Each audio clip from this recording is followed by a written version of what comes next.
Bienvenidos a este nuevo tutorial en el cual vamos a comprobar el estado de nuestro disco duro y las maneras que tenemos para hacerlo. Os voy a enseñar una manera muy fácil para verificar el estado del disco duro.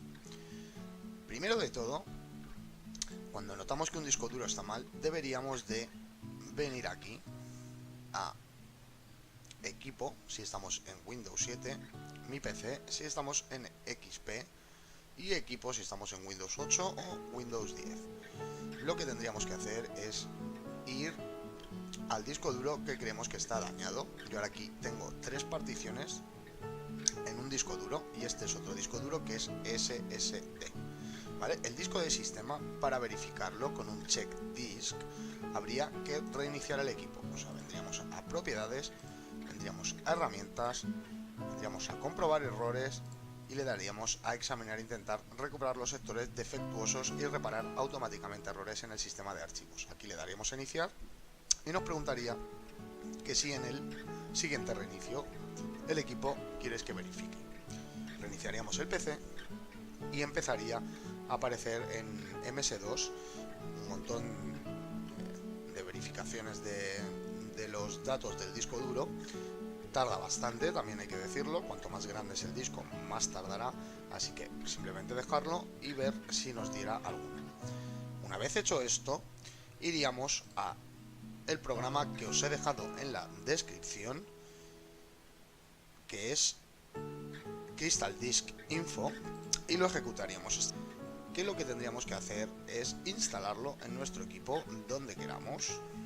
Yo lo voy a instalar, por ejemplo, aquí en datos.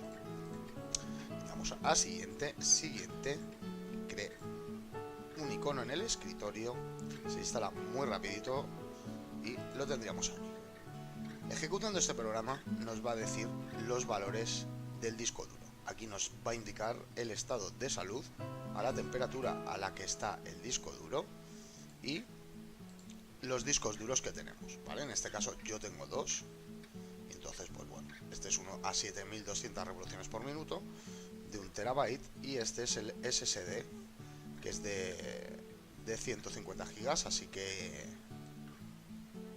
aquí nos va a explicar todos los datos. Si alguno de estos parámetros sale en rojo o sale en otro color, ahí tendríamos que ver el fallo que nos está dando, ¿vale? Hay veces que este programa no salta el fallo, pero normalmente suele ser bastante veraz, ¿vale? Simplemente con ejecutarlo y mirar esta tabla para ver si hay algo que en un principio nos esté indicando que hay algo en mal estado, que está algún sector o algún clúster o alguna cosa que esté mal, ¿vale? Aquí nos dice las horas que tienen encendido, nos dicen las veces que ha sido reiniciado ese disco duro, las veces que ha sido iniciado, bueno, nos da un montón de detalles, así que nada, os lo dejo en el disco duro y con estas dos maneras verificaríamos si nuestro disco duro tiene alguna anomalía o tiene alguna cosa que esté mal, ¿vale? Así que nada, espero que os haya gustado, ha sido muy sencillito. Suscribiros al canal y hasta el siguiente tutorial.